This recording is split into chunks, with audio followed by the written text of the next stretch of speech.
Hello everyone, welcome to Inner Magic Library. இந்த வீடியோல நம்ம பார்க்க போற நூல் என்ன அப்படினா தந்த்ரா, ஒரு உன்னத ஞானம். ஓஷோ அவர்கள் இந்த நூல்ல என்னெல்லாம் சொல்லிருக்காங்க அப்படிங்கறத பார்க்கலாம். இந்த நூல்ல வந்து பாத்தீங்கன்னா திலோபா அப்படின்னு சொல்லிட்டு ஒருத்தர் இருக்காரு. அவர் வந்து நரோபா அப்படின்ற அவரோட சீடருக்கு ஒரு பாடல் வந்து தந்துட்டு போயிருக்காங்க. அந்த பாடலை வந்து ஓஷோ அவர்கள் நமக்கு விவரிச்சு சொல்றாங்க. அவர் என்ன சொல்ல வராரு இந்த பாடல் மூலமாக அப்படின்னு வந்து சொல்றாங்க. முதல்ல வந்து அந்த பாடலை வந்து நம்ம பார்க்கும்போது ரொம்ப எளிமையா நம்ம வந்து புரிஞ்சுக்கிற மாதிரி தானே இருக்கு. இதுக்கு ஒரு விளக்கம் வந்து தேவையா அப்படின்றது தோணும். ஆனா அந்த பாடலோட உட்கருத்துக்களை எல்லாம் நம்ம வந்து ஆழமாக புரிஞ்சு படிக்கும் போதுதான் அது என்ன விதமான ஒரு உன்னத ஞானத்தை நமக்கு வழங்குது அப்படின்றத நம்மளால தெரிஞ்சுக்க முடியுது. சோ அந்த பாடல் வந்து என்ன, அந்த பாடலில் உள்ள வரிகளுக்கு ஓஷோ அவர்கள் கொடுக்கும் விளக்கம் என்ன அப்படின்றத பார்க்க போறோம். இது வந்து ரொம்ப அருமையாக இருந்தது.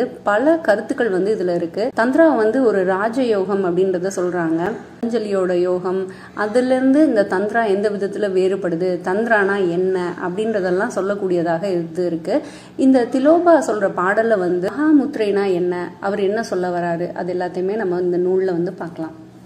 இறுதி ஒருமை அப்படின்னு சொல்லிட்டு ஒன்று சொல்றாங்க. அது என்ன அப்படின்னா, தோன்றிய நாம் எதுல இருந்து தோன்றினோமோ அதனோடு நம்ம ஒன்று கலப்பது. ஒரு ஆற்று நீர் இருக்குன்னு வச்சுக்கோங்க, அது கடலை போய் சேரும். அது கடல்ல இருந்து தான் அதோட பிறப்பிடம் இல்லையா. மீண்டும் அது பல பயணங்கள் பண்ணிட்டு அது கடலோட கலக்கும் போது எது ஆற்று நீர் எது கடல் நீர் அப்படின்னே நமக்கு வந்து தெரியாது.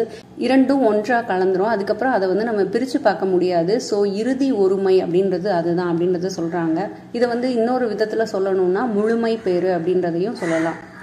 நிறைய மகான்கள் வந்து இந்த முழுமை பேரை வந்து அடைஞ்சிடுறாங்க. அதாவது வீடு பேரு அப்படின்லாம் சொல்லுவோம் இல்லையா, அதை வந்து அடைஞ்சிடுறாங்க. அடைஞ்சதுக்கு அப்புறம் அவங்க வந்து இந்த உலகத்துக்கு தான் என்ன விதத்துல அதை அடைஞ்சோம், அந்த அனுபவம் எப்படிப்பட்டதாக இருந்தது அப்படின்றத சொல்றதுக்கு அவங்களால முடியல அப்படின்றத சொல்றாங்க.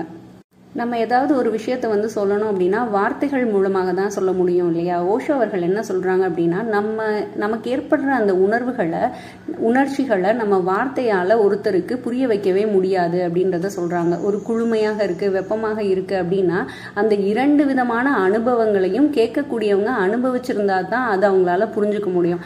அவங்க இதை அனுபவிக்கவே இல்லைன்னு வச்சுக்கோங்களேன், எனக்கு ரொம்ப குளுமையா இருக்கு, எனக்கு ரொம்ப வெப்பமாக உணர்றேன் அப்படின்னு சொல்லி சொன்னோம்னா அவங்க என்னது இந்த வார்த்தைக்கு என்ன பொருள் அப்படின்றத அவங்க வந்து யோசிப்பாங்க. நம்ம உவமைக்காக வேற ஏதாவது ஒரு விஷயத்த சொல்லி நிலா போல ஒரு குளுமை இருந்தது அப்படின்லாம் நம்ம சொன்னோம் அப்படின்னா அதையும் அவங்களால புரிஞ்சுக்க முடியலைங்கும் போது அந்த வார்த்தை வந்து ஒரு உபயோகமற்ற ஒரு தன்மையை வந்து அடைஞ்சிரும். ஒருத்தரோட அனுபவத்தை வார்த்தையால சொல்லவே முடியாது. அப்படி சொல்ல முயற்சி பண்ணாலும் அது தோல்வியிலேயே முடியும் அப்படின்றத சொல்றாரு.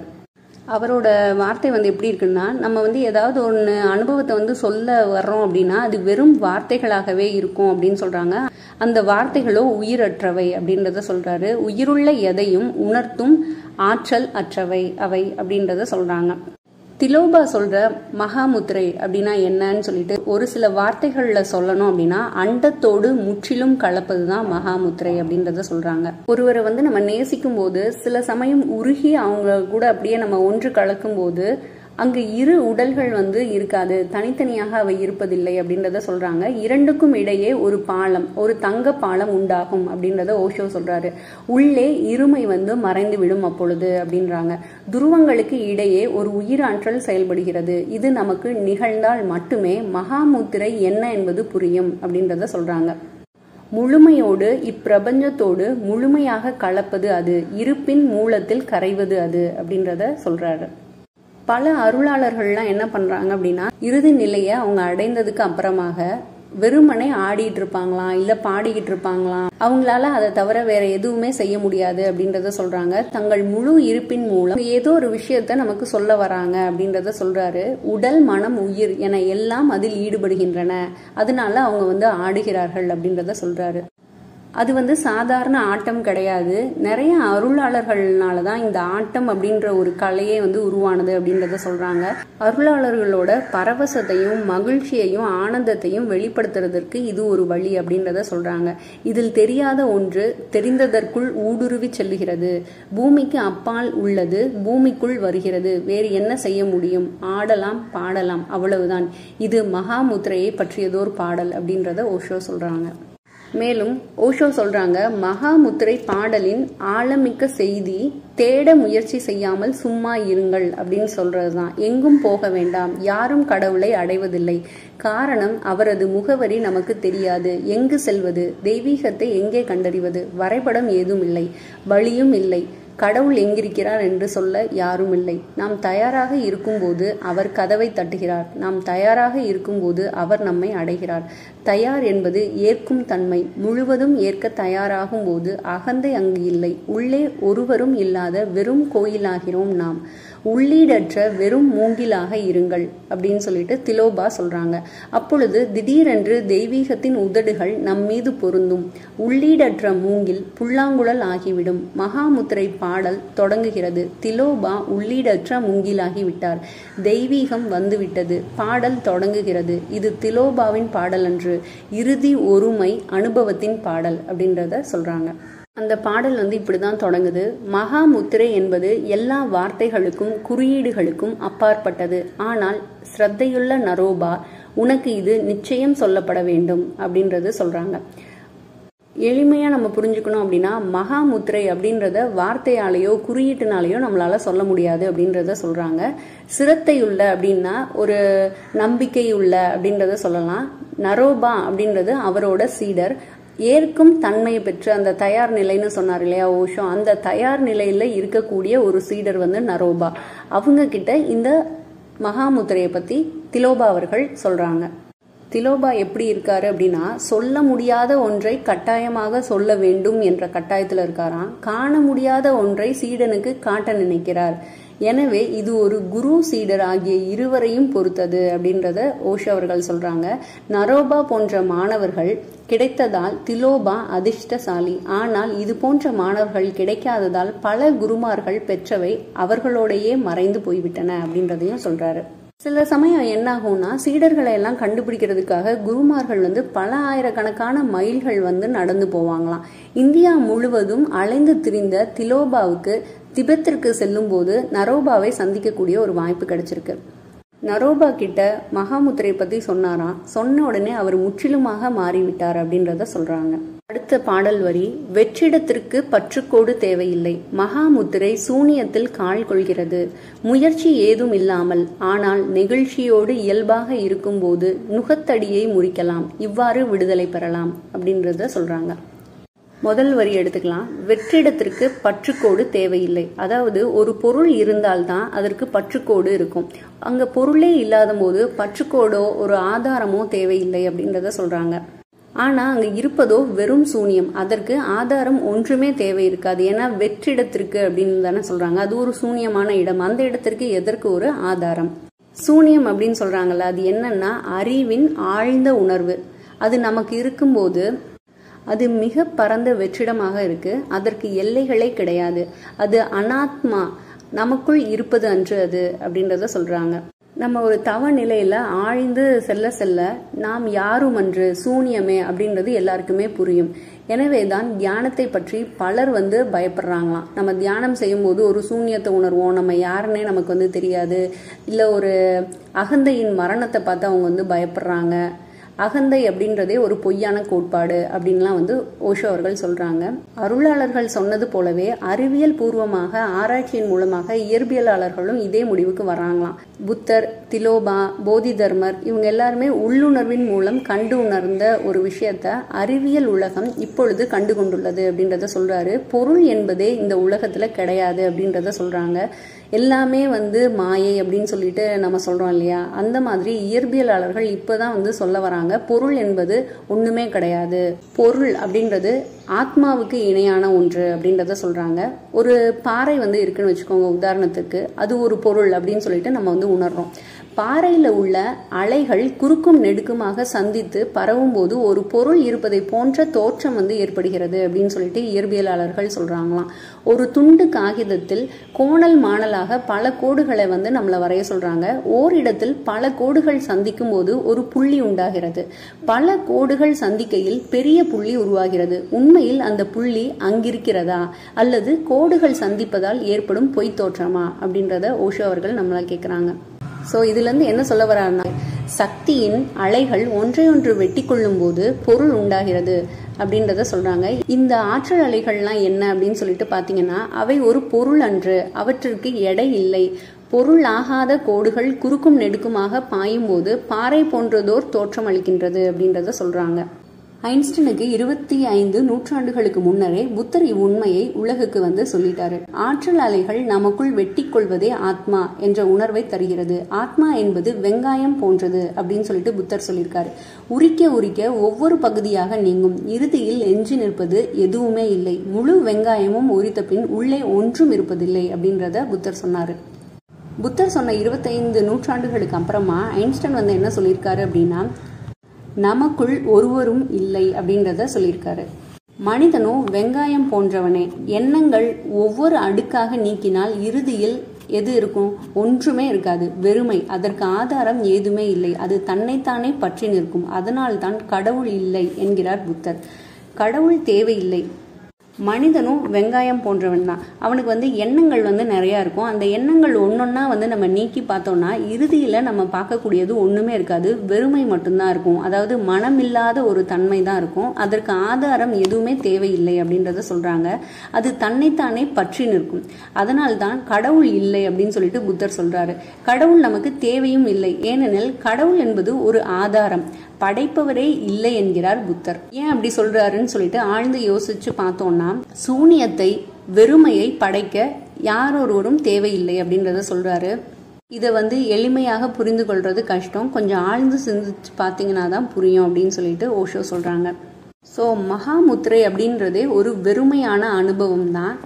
நாம் இல்லை என்பதே அது குறிக்கக்கூடிய ஒரு சொல்.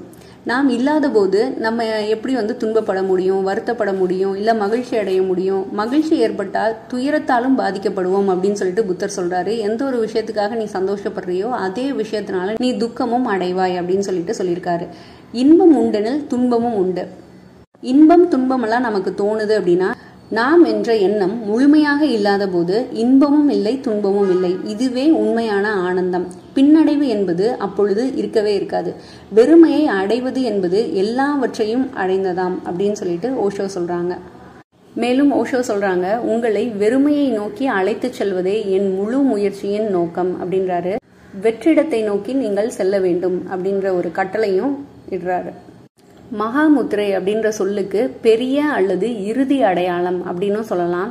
இதுவே ஒரு இறுதி நிலை, அதற்கு அப்பால் எதுவுமே இல்லை அப்படின்றாங்க. ஓஷோ சொல்றாரு, மகாமுத்திரை எதையும் பற்றி நிற்பதில்லை அப்படின்றத சொல்றாங்க. நம்ம பாத்தீங்கன்னா நிறைய விஷயங்கள்ல பற்று வச்சிருக்கோம். அகந்தை மேலேயோ, இல்ல ஒரு பயமோ, இல்ல இது எனது அப்படின்ற பற்றோ, இது போன்ற விஷயங்கள்ல பற்று வச்சிருக்கோம். பற்று கோடே பிரச்சனைக்குரியது அப்படின்றாங்க. அதுவே துன்பம் தரும் அப்படின்றாங்க. அதனால பற்று கோடற்ற ஆழத்தில் உங்களை விட்டுவிடுங்கள், அதுவாகவே மாறுங்கள். பின் மரணம் இல்லை, எந்த முடிவும் இல்லை. இல்லாத ஒன்றுக்கு ஏது முடிவு? ஏதாவது ஒன்று இருந்தால் அல்லவோ முடிவு இருக்கும். இன்மை மட்டும் நித்தியமாக இருக்க முடியும். மகாமுத்திரை இன்மையில் கால் கொள்கிறது அப்படின்றத சொல்றாங்க. அந்த பாடல் வரியில சொல்றாரு, மகாமுத்திரை எதையும் பற்றி நிற்கவில்லை, முயற்சி ஏதுமின்றியே நெகிழ்வாகவும் இயல்பாகவும் இருத்தல் அப்படின்றத சொல்றாங்க. திலோபாவோட முழு மார்க்கமுமே இதுதான். நிறைய குரு பாத்தீங்கன்னா ஒரே ஒரு விஷயத்த மட்டும்தான் சொல்லுவாங்க. அந்த ஒரு விஷயத்த ஒட்டி பல வாழ்க்கை பாடத்தை நமக்கு சொல்லி கொடுப்பாங்க. அந்த ஒரு விஷயத்த அந்த சிஷ்யர் வாழ்க்கை முழுதும் ஃபாலோ பண்ணாரு அப்படின்னாலே அது ஒரு நல்ல பலனை அவங்களுக்கு தரும். அந்த மாதிரி திலோபா சொல்றது என்ன அப்படின்னா, முயற்சி ஏதுமின்றி இருங்கள் அப்படின்றது தான். நெகிழ்வாக இயல்பாக அந்த நேரத்துல உங்களுக்கு என்ன தோணுதோ அதை செய்யுங்க. ஆனா எது செஞ்சாலும் ஒரு விழிப்புணர்வு இருக்கணும் அப்படின்றத அவர் சொல்லக்கூடியவராக இருக்காரு.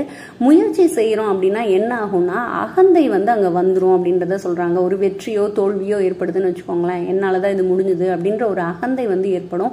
தான், நான், எனது அப்படின்ற ஒரு தன்மை நமக்கு ஏற்படும். அதனால ரொம்ப முயற்சி ஏதும் செய்யாமல் நெகிழ்வாக இயல்பாக இருங்கள் அப்படின்றத சொல்றாங்க. ஓஷோ அவர்கள் யோகத்தையும் தந்த்ரா ரெண்டையும் கம்பேர் பண்ணி காட்டுறாங்க. தந்த்ரா என்ன சொல்லுது அப்படின்னா, முயற்சி செய்யாமல் இருன்னு சொல்லுது. யோகம் முயற்சி செய் அப்படின்றத சொல்லுது. யோகம் வந்து அகந்தையோடு இணைப்புடையது அப்படின்றத சொல்றாங்க. அது வந்து முதல்ல முயற்சி செய் அப்படின்னு சொல்லிட்டு இறுதி நிலையில தான் வந்து சிவனேன்னு அப்படின்ற மாதிரி சொல்ற மாதிரி இருக்கும். நீ எதுவும் செய்ய வேணாம், சும்மா இருந்தா போதும் அப்படின்னு சொல்லிட்டு கடைசியில சொல்ற மாதிரி இருக்கும். ஆனா தந்திரா ஆரம்பத்திலே வந்து அகந்தையோட பிணைப்பில்லாமல் இருக்கிறது. அகந்தையை விடு அப்படின்றத சொல்லுது. முயற்சி செய்யாமல் இயல்பாக இரு அப்படின்றதையும் சொல்லக்கூடியதாக தந்திரா இருக்கு அப்படின்றத ஓஷோ சொல்றாங்க. இதை இப்படி கூட சொல்லலாம் அப்படின்னு சொல்றாரு. யோகம் முடியும் இடத்தில் தந்திரா தொடங்குகிறது. யோகத்தின் உச்சியே தந்திராவின் ஆரம்பம். தந்திராவே நம்மை இறுதி இலக்கிற்கு அழைத்து செல்கிறது. யோகம் தந்திரா நெறிக்கு நம்மை தயார் செய்கிறது, அவ்வளவே அப்படின்றத சொல்றாங்க. முயற்சி இல்லாமல் இருத்தலே முடிவு நிலை. நெகிழ்வோடு இயல்பாக இருத்தல் என்பது அதன் பொருள் அப்படின்றத சொல்றாங்க. நிரோபாக் வந்து சொல்றாரு, நெகிழ்வோடு இயல்பாக இருத்தல் அப்படின்னா எதை குறிக்கிறது தெரியுமா? உங்களோடு நீங்களே சண்டையிடாதீர்கள் அப்படின்றத சொல்லுது. நெகிழ்ந்திருங்கள் அப்படின்றத சொல்லுது அப்படின்றாரு. உங்களை சுற்றி, உங்கள் குணநலனை சுற்றி ஒரு வட்டம் அமைத்து கொள்ளாதீர்கள். உங்களை நீங்களே அதிகம் கட்டுப்படுத்தி கொண்டால் அதுவே பந்தமாகிவிடும் அப்படின்றத சொல்றாங்க. உங்களை சுற்றி சிறை சுவர்களை நீங்களே ஏன் எழுப்பிக் கொள்ள வேண்டும்? நெகிழ்வாக மிதந்து கொண்டிருங்கள். சூழ்நிலையோடு நகருங்கள். சூழ்நிலையோடு உடன்படு. குறிப்பிட்ட நோக்கத்தோடு இயங்காதீர்கள். நீரை போன்று நெகிழ்வாக இருங்கள். பனிக்கட்டியை போன்று இறுக்கமாக இருக்காதீர்கள். நீரோட்டம் போல இயற்கை அழைத்து செல்லும் வழியில் செல்லுங்கள். எதையும் எதிர்க்காதீர்கள். உங்கள் மீது எதையும் நீங்களே திணித்துக் கொள்ள வேண்டாம் அப்படின்றத அவருக்கு உபதேசிக்கிறாரு.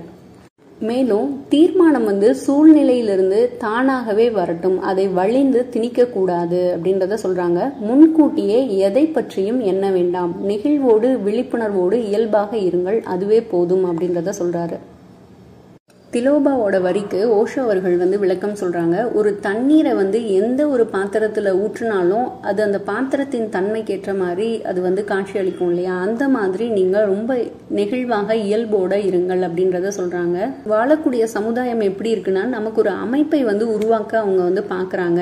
சமுதாயம், அதுக்கப்புறம் சமயம், இது எல்லாமே வந்து நீ இப்படி நடக்கணும், இதை செய்யணும், இப்படிதான் நீ பேசணும், அந்த மாதிரி நமக்கு ஒரு கட்டுப்பாடை வந்து விதிச்சு ஒரு அமைப்பை வந்து உருவாக்க பாக்குறாங்க. நம்ம அந்த மாதிரி இருக்கக்கூடாது அப்படின்றத சொல்றாரு. அந்த பாடலோட வரியில வந்து பாத்தீங்கன்னா, நுகத்தடியை முறிக்கலாம், இவ்வாறு விடுதலை கிட்டும் அப்படின்றத சொல்லியிருப்பாரு. விடுதலை அப்படிங்கிறது எங்கோ தூரத்துல இருக்கக்கூடிய ஒரு விஷயம் இல்லை அப்படின்றத சொல்றாங்க. நம் பின்னால் மறைந்து கிடக்கிறது அது அப்படின்றாங்க.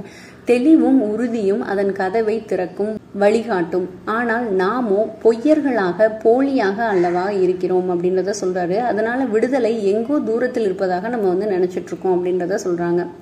தண்ணீர் கடலை நோக்கி ஓடுவது போல, நீராவி ஆகாயத்தை நோக்கி எழுவது போல, சூரியன் வெப்பமாக இருப்பதை போல, சந்திரன் குளிர்ச்சியாக இருப்பதை போல, விடுதலையும் உண்மைக்கு இயல்பானதே. புதிதாக அடையப்படும் ஏதோ ஒன்று அது என்று பிறருக்கு சொல்ல தேவையில்லை அப்படின்றத சொல்றாரு. ஒரு துறவி கிட்ட வந்து கேட்குறாங்களாம், நீங்கள் வந்து ஞானம் அடைஞ்சிட்டீங்க அப்படின்றது சொல்கிறாங்களே உண்மையா அப்படின்னு சொல்லிட்டு கேட்டாங்களாம். அதுக்கு அந்த துறவி சொன்னாராம், அதெல்லாம் எனக்கு ஒன்றும் தெரியாது. நான் எப்பயும் போல் விறகு வெட்ட போகிறேன், கொஞ்சம் தண்ணி எடுத்துகிட்டு வர போகிறேன் கிணத்துக்கு. அதுக்கப்புறம் மழைக்காலம் வருது, அதனால தான் இதெல்லாம் செய்கிறேன். இல்லைன்னா அது கூட நான் செய்ய மாட்டேன். தூக்கம் வரும்போது தூங்குறேன், பசிக்கும் போது நான் சாப்பிட்றேன், அவ்வளவுதான். அதனால என்னோட வாழ்க்கையில் செயற்கை தன்மையே இல்லை, வேற ஒன்றும் புதுசாக நான் செய்யலப்பா அப்படின்னு சொல்லிட்டு அவர் போயிட்டே இருந்தாராம். ஞானம்ங்கிறதும் விடுதலைங்கிறதும் அவ்வளோதான், ரொம்ப இயல்பான ஒரு விஷயம்தான்.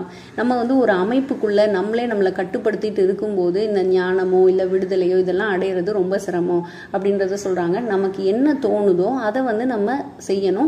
ரொம்ப விழிப்புணர்வோடு செய்யும்போது தீய செயல்கள் வந்து நம்ம செய்ய மாட்டோம். ஆல்ரெடி தீய செயல்கள் செஞ்சுட்டு இருக்கோம்னு வச்சுக்கோங்களேன். இந்த விழிப்புணர்வோடு நம்ம இருக்கும்போது இந்த தீய செயல் நமக்கு தேவையில்லைங்கிறது தானே தோன்றி அதுலேருந்து விடுபடுறதுக்கான ஒரு வழியும் இருக்கும். கட்டாயமாக நம்ம வந்து அதை விடுறோம் அப்படின்னா அது திருப்பியும் வேற ஒரு கெட்ட பழக்கமாக நம்ம கிட்ட வரும். இல்லைன்னா இதை மறக்கிறதுக்கு இன்னொரு பழக்கத்தை உருவாக்குவோம். திரும்பியும் அது ஒரு சுழல்ல தான் நம்மளை வந்து சிக்க வைக்கும். தான் செய்யக்கூடியது தவறு அப்படின்னு சொல்லிட்டு நம்மளோட மனதுக்கு தெரியும் போது அது தானாகவே அதுல விலகிடும். இதுதான் உண்மையான விடுதலை அப்படின்றத சொல்றாரு.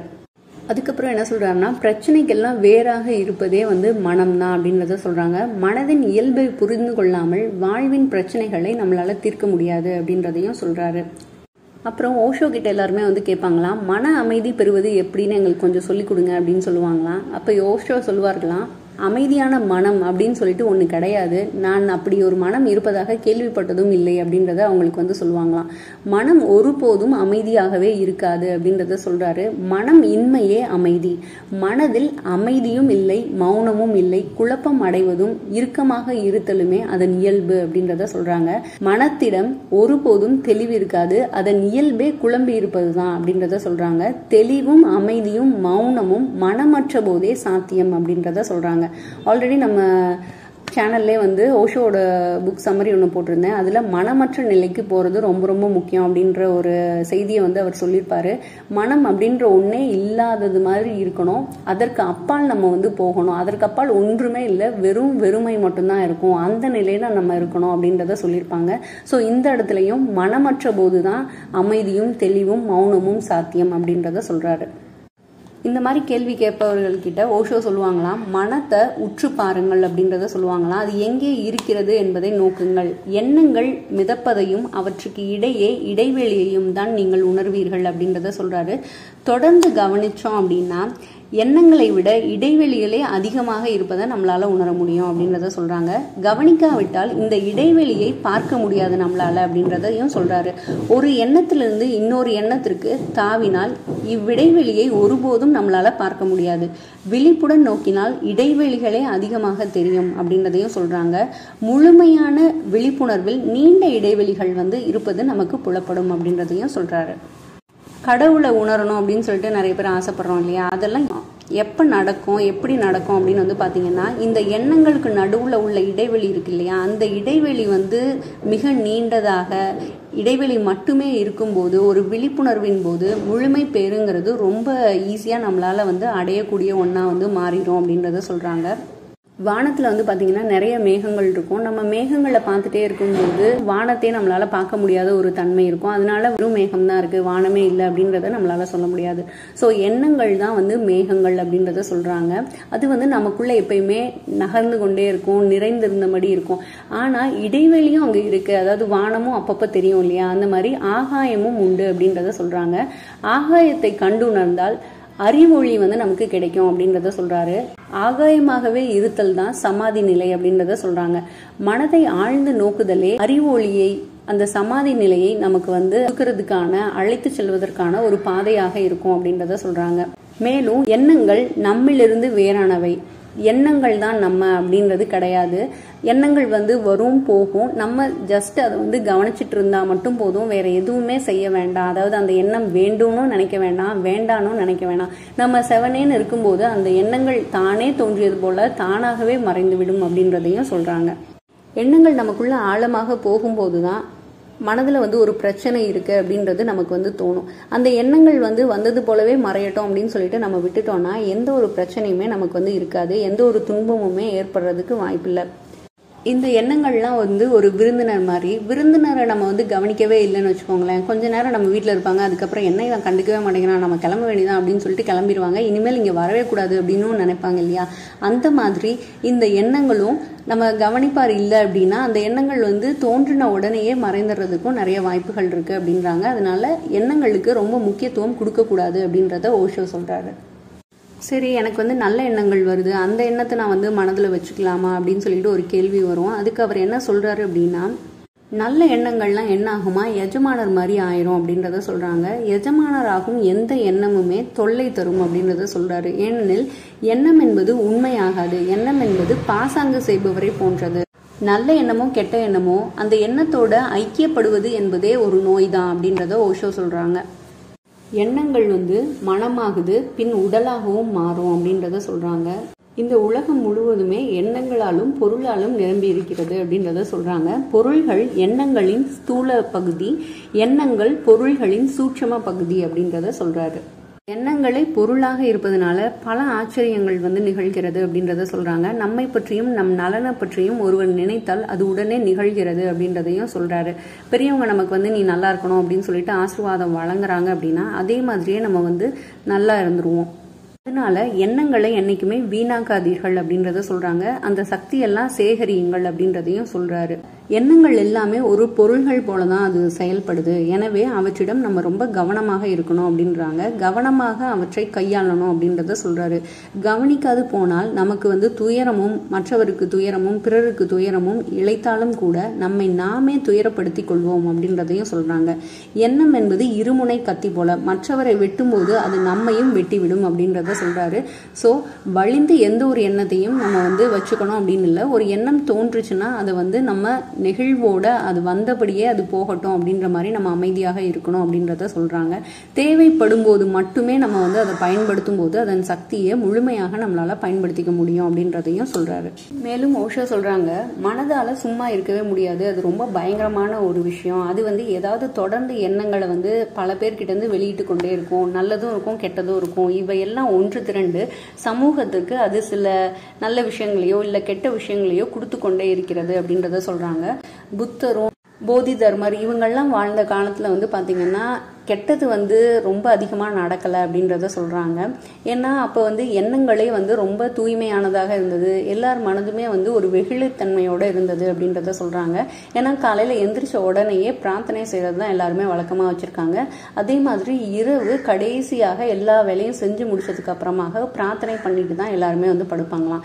இன்னைக்கு பார்த்தீங்கன்னா அந்த மாதிரி கிடையாது. எண்ணம் இல்லாமல் இருக்கிறது கொஞ்சம் சிரமமான விஷயம், ஆனாலும் முயற்சி செய்யணும் அப்படின்றத சொல்கிறாங்க. நினைப்பின்றி இருத்தல் ரொம்ப நல்ல விஷயம் அப்படின்றத சொல்றாரு. புத்தர் பாத்தீங்கன்னா மனம் இல்லாமல் இருப்பது நல்லது அப்படின்றத சொல்றாங்க. அதனால அவர் எந்த ஒரு செயல் செஞ்சாலும் அவரை கர்மா பற்றுவதே இல்லை அப்படின்றதையும் சொல்றாங்க. புத்தர் எந்த ஒரு விஷயம் செஞ்சாலுமே மனம் இல்லாமலே செய்வாராம். அதாவது மனதை அதுல வச்சு ஒரு பற்று வச்சு எதையுமே செய்ய மாட்டாரு. ஸோ அப்படி செய்யறதுனால அது இயல்பாகவே தானாகவே நிகழ்வது போலதான் அந்த செயல் இருக்கும் அப்படின்றத சொல்றாங்க. அது ஒரு செயல் அப்படின்னு கூட நம்மளால சொல்ல முடியாது. அதை பற்றி அவர் நினைப்பதே இல்லை அப்படின்றதையும் சொல்றாங்க. ஆனால் அது நிகழ்கிறது. செய்பவர் அவர் அல்லர், அவர் வெற்றிடமாகவே இருக்கிறார். மனம் என்பது இல்லாததால் செய்ய வேண்டும் என்று அவர் நினைப்பது கூட கிடையாது அப்படின்றதையும் சொல்றாங்க. இயல்பா என்னது செய்யணுமோ அது தானாகவே நடப்பது போல அவர் இருப்பாரு. ஒரு மரத்துல இலை ஆடுது அப்படின்னா அந்த இலை ஆடணும்னு சொல்லிட்டு ஆடாது, அது காத்தடிக்கிறதுனால ஆடுது இல்லையா. அந்த மாதிரி அவர் மனமே இன்றி தான் செய்ய வேண்டிய செயல்களை அவர் செய்வாரு அப்படின்றத சொல்றாங்க. நம்ம மனதில் அந்த எண்ணங்கள்லாம் வரக்கூடாது அப்படின்னா நம்ம என்ன பண்ணணும்னா விழிப்புணர்வு அதிகமாக இந்த எண்ணங்கள் தோன்றுவது நின்றுவிடும் அப்படின்றாங்க. அது உருகி போகும் அப்படின்றதையும் சொல்றாரு. ஏன் அப்படின்னா விழிப்புணர்வு என்பது எண்ணத்தை காட்டிலும் ஆற்றல் மிக்கது அப்படின்றத சொல்றாங்க. இப்ப திலோபாவோட பாடலுக்கு வரலாம். வெளியை உற்று நோக்கும் போது வெறுமையே தெரிந்தால் அப்பொழுது மனதை கொண்டு மனதை கவனித்தால் வேறுபாடுகள் அழியும், புத்த நிலையை அடையலாம் அப்படின்றது பாடல். முதல் வரி பாத்தீங்கன்னா வெளியை உற்று நோக்கும் போது வெறுமையே தெரிந்தால் அப்படின்றத சொல்றாங்க. வெளியை நம்ம பார்க்கும்போது, அதாவது ஆகாயத்தை நோக்குதல் அப்படின்றத எடுத்துக்கலாம். பாராமல் பார்த்தல், வெறுமையை கண்ணுடன் பார்த்தல் அப்படின்றத சொல்றாங்க. எதையும் நோக்காது இருத்தல் வெறும் பார்வை அப்படின்ற மாதிரி பொருள் எடுத்துக்கலாம் அப்படின்றத சொல்றாங்க. இப்போ ஒரு குழந்தை பிறந்த உடனே பாத்தீங்கன்னா அது இங்க அங்க அப்படின்னு சொல்லிட்டு பார்த்துட்டே இருக்கும். அது பார்க்குது, ஆனாலும் எதையும் மனதுல வச்சுக்கல இல்லையா. அந்த மாதிரி ஒரு பார்வையா நம்ம பார்வை இருக்கணும் அப்படின்றத சொல்றாங்க. இப்ப இருக்க காலகட்டத்துல இந்த மாதிரி ஒரு பார்வை வளர்ந்த மனிதர்கள் கிட்ட 2 பேர்கிட்ட தான் இருக்குன்றாங்க. ஒன்று பைத்தியக்காரர்கள் பாத்தீங்கன்னா பார்த்துட்டே இருக்க மாதிரி இருக்கும், அப்புறம் கவனிக்காத மாதிரி வேற ஒரு பக்கம் போயிடுவாங்க. அவங்க கண்ணு ஒரு இடத்துல நிலையாவே இருக்காது. அதே மாதிரி ஞானிகளோட பார்வையும் அந்த மாதிரி தான் இருக்கு அப்படின்றத சொல்றாங்க. அவங்க கவனிச்சுட்டு இருக்காங்கன்னு நினைப்போம், ஆனாலும் அவங்க மனமே இல்லாம ஜஸ்ட் பாக்குறாங்க. நோக்காமல் நோக்குதல் அப்படின்றத இதை சொல்றாங்க. நமக்கும் அத்தகைய பார்வை ரொம்ப ரொம்ப அவசியம் அப்படின்றத சொல்றாரு. 2வது குழந்தை தன்மையை நாம் அடைய வேண்டும் அப்படின்றதையும் சொல்றாங்க. இப்போ இருக்க ஒரு பிஸியான ஒரு காலகட்டத்தில் ஒருத்தர் இன்னொருத்தரோட பேச்சை காது கொடுத்தே கேட்கறது இல்லை அப்படின்றத சொல்கிறாங்க. ஏதாவது ஒன்று சொன்னால் சரி இல்லை அப்படிங்கிறது, இல்லை கவனிக்காமலே இருக்குது, இந்த மாதிரி ஒரு தன்மை இருக்கு இல்லையா. அப்படியே சில பேர் ஏதாவது சொன்னால் கூட நாம் எதிர்பார்ப்பதை மட்டுமே கேட்கிறோம் அப்படின்றத சொல்கிறாங்க. இப்போ இவன் இந்த பதில தான் சொல்லணும் அப்படின்னு சொல்லிட்டே நம்ம ஒரு கேள்வி கேட்குறோம். அவர் வேறு விதமாக பதில் சொன்னாலும் அது நம்ம கண்ணோட்டத்தில் நம்ம நினச்ச ஒரு பதில தான் அவர் சொல்கிறது போல் நம்ம நினச்சிப்போம் இல்லையா. இதை எப்படி சொல்றாரு அப்படின்னா, எதிர்பார்ப்புகள் என்பது நாம் அணியும் மூக்கு கண்ணாடி போல, அது வழியாக நம்ம எப்படி பார்க்குறோமோ அந்த விதத்துல தான் தெரியும் அப்படின்றாங்க. இப்போ நீங்க ஒரு சிகப்பு கலர் கண்ணாடி போட்டிருக்கீங்கன்னா நீங்க பார்க்கக்கூடியது எல்லாமே சிகப்பு கலராக தான் தெரியும் அப்படின்றத சொல்றாங்க. இப்படி எதிர்பார்ப்புகளோட நம்ம இருக்கும்போது நமக்கு வந்து பற்று வந்து அதிகமாகுது அப்படின்றத சொல்றாங்க. கண் பார்வைக்கு அப்பால் எதுவுமே செல்லக்கூடாது அப்படின்றத சொல்றாங்க. அப்படி போச்சு அப்படின்னா அது ஒரு மேகத்தை உருவாக்கும். மேகம்னா ஒரு எண்ணம், அது ஒரு எண்ணத்தை உருவாக்கும் அப்படின்றத சொல்றாங்க. அது வந்து ஒரு நுட்பமான பொய் தோற்றம் அப்படின்றத சொல்றாரு. கண்களில் காதுகளில் தெளிவிருந்தால் எல்லா புலன்களும் தெளிவு பெறும், காட்சி வந்து தெளிவாகும். அப்பொழுது மட்டுமே இருப்புத்தன்மை வெளிப்படுத்தி கொள்ளும். இருப்பை உணர்ந்தால் நாம் ஒரு புத்தராவோம், ஏனெனில் இருப்பில் எல்லாம் தெய்வீகம்தான் அப்படின்றத சொல்றாங்க. அடுத்த வரி வந்து பார்த்தீங்கன்னா, மனதால் மனத்தை கவனித்தல் அப்படின்ற ஒரு வரி இருக்கு. கண்களை மூடிட்டு எதற்காகவும் காத்திருக்காமல் நம்ம வந்து ஆழ்ந்த தியானம் செய்யும் போது உள்ள வந்து நம்மளால பார்க்க முடியும். அது என்ன பார்வைனா இன்மை பார்வை, ஆப்சன்ட் லுக் அப்படின்றத சொல்றாங்க. எண்ணங்கள் அங்கு பரவி கிடந்தாலும் அவற்றை வந்து நம்ம கவனிக்க கூடாது அப்படின்றத சொல்றாங்க. வெறுமனே பார்த்து கொண்டிருந்தால் மட்டும் போதும். எண்ணங்கள் வந்தாலும் நல்லது, வராவிட்டாலும் நல்லது. அப்பொழுது எண்ணங்களுக்கு இடையே உள்ள இடைவெளி வந்து நம்ம பார்க்க பழகணும். போக போக எண்ணங்கள் வந்து குறைந்து இடைவெளி வந்து அதிகமாகி கொண்டே போகும். இப்படியே நம்ம பழகிக்கிட்டே இருக்கும்போது எண்ணங்களே இல்லாம இடைவெளி மட்டுமே நிரந்தரமாக இருக்கும். அப்போ ஒரு அமைதி வந்து நமக்கு தெரியும், எல்லாமே ஆனந்தமாக தெரியும். அத்தகைய நோக்கு வந்து நமக்கு வேணும், அது இயல்பாகவே அமையணும் அப்படின்றத சொல்றாங்க. கட்டுப்பாடு மூலமாக அது வரக்கூடாது அப்படின்றதையும் சொல்றாங்க. எந்த ஒரு எண்ணத்தையும் வரக்கூடாது, எண்ணமே வரக்கூடாது அப்படின்லாம் நம்ம வந்து எந்த ஒரு கட்டுப்பாடும் விதிக்கக்கூடாது. நம்ம பொறுமையாக காத்துட்டு இருக்கும் போது இது வந்து சாத்தியப்படும் அப்படின்றத சொல்றாரு. இதுதான் மனதை மனதால் கவனித்தல் அப்படின்ற வரி வந்து சொல்லுது. அதற்கு அடுத்தது, வானத்தில் அலைந்து திரியும் மேகங்களுக்கு வேறில்லை, புகலிடமும் இல்லை. மனதில் மிதக்கும் எண்ணங்களுக்கும் அப்படியே. தன் மனம் உணரப்படும் போது வேறுபாடு நின்றுவிடும் அப்படின்றத சொல்றாரு. இந்த மேகங்கள் அப்படின்றது எண்ணம் தான். இந்த எண்ணத்துக்குன்னு ஒரு வேறு வந்து கிடையாது. அதனால அதுக்கு வந்து போகக்கூடிய இடமும் கிடையாது. அது தோன்றும், பின்னாடி மறைஞ்சிரும். மனதில் அது மிதந்து கொண்டே இருக்கும், அவ்வளவுதான். அது வந்து நம்ம கவனிக்காத இருக்கும்போது அது தானாகவே மறைந்துவிடும் அப்படின்றத சொல்றாங்க. அதுக்கடுத்த பாடல் வரி என்னன்னா, வெளியில் தான் வடிவமும் நிறமும் உண்டாகின்றன, ஆனால் கருப்பும் வெள்ளையும் வெளியை பாதிக்க மாட்டா. எல்லாம் தன் மனதிலிருந்தே உதயம், புண்ணியமும் பாவமும் மனதை கரைப்படுத்துவதில்லை அப்படின்றத சொல்றாரு. இதுல வெளியில்னு சொல்றாங்க இல்லையா, அதை வந்து ஆகாயம்னு வச்சுக்கலாம். பல வடிவத்துல வந்து மேகங்கள் வந்து தோன்றும். அது கருப்பு, வெள்ளை அந்த மாதிரி எல்லாம் மேகங்கள் தோன்றதுனால அது ஆகாயத்தை வந்து எந்த விதத்திலையும் பாதிக்காது அப்படின்றத சொல்றாங்க. அதே போல நம்ம மனதிலையும் ஒரு தீய எண்ணம், நல்ல எண்ணம், இந்த மாதிரி எல்லாம் எண்ணங்கள் வந்து வரலாம். இந்த எண்ணங்கள் அந்த வெறுமையை, அதாவது மனமற்ற நிலை அப்படின்னு சொல்லிட்டு ஒண்ணு இருக்கு இல்லையா, அதை வந்து எந்த விதத்திலையும் பாதிக்காது அப்படின்றத சொல்லக்கூடியதாக இந்த வரி இருக்கு. துறவியோட வழியும் இதுதான் அப்படின்றத சொல்றாரு. ஆகாயத்தை போல மாறாமல் இருப்பதுதான் அவங்களோட வழி, எதுனாலும் பாதிக்கப்படாமல் இருப்பது. துறவிக்கு ஒரு நல்ல எண்ணம் வருதுன்னு வச்சுக்கோங்களேன், நல்ல எண்ணம் வந்துருச்சுப்பா அப்படின்னு சொல்லிட்டு அவர் சந்தோஷப்படுறதும் இல்லை. அது போலவே கெட்ட எண்ணம் ஒன்று தோன்றுனாலும் ஐயோ கெட்ட எண்ணம் வந்துருச்சு அப்படின்னு சொல்லிட்டு அவர் கவலைப்படுறது இல்லை அப்படின்றாங்க. நன்மை தீமை அப்படின்னு இருக்கிறது போல பகல் இரவு அப்படின்றது மாறி மாறி வந்து கொண்டே தான் இருக்கும். அந்த துறவியோட வேலை என்ன அப்படின்னா, நம்ம வெறுமனே கவனிக்கிறது மட்டும் போதும் அப்படின்றாங்க. எப்படி பகலுக்கு அப்புறம் இரவு வருமோ அந்த மாதிரி நன்மைக்கு அப்புறம் தீமையும் வரும் அப்படின்றத அவங்க யோசிக்கணும். இளமை போல முதுமையும் தானே தான் வரும் அப்படின்றத அவங்க வந்து பார்க்கணும். நம்ம அந்த ஆகாயத்தை போல எந்த ஒரு சலனமும் இல்லாம மாறாம இருக்கணும். எண்ணத்துல நம்ம வந்து ஐக்கியமாக கூடாது அப்படின்றத சொல்றாங்க. இந்த நல்லது கெட்டது அந்த எந்த ஒரு விஷயமும் அக ஒளியை என்னைக்குமே வந்து பாதிக்காது அப்படின்றத சொல்றாங்க. புத்தர் வந்து ஞானம் அடைஞ்ச உடனே அவங்கள வந்து எல்லாரும் கேட்டாங்களாம், நீங்கள் அடைந்தது என்ன அப்படின்னு சொல்லிட்டு கேட்டிருக்காங்க. அதுக்கு வந்து புத்தர் வந்து சிரிச்சாராம். சிரிச்சுட்டு சொன்னாராம், ஒன்றுமில்லை, நான் எதையுமே அடையவில்லை, அது ஏற்கனவே என்னுள் இருந்தது அப்படின்றத சொல்லியிருக்காரு.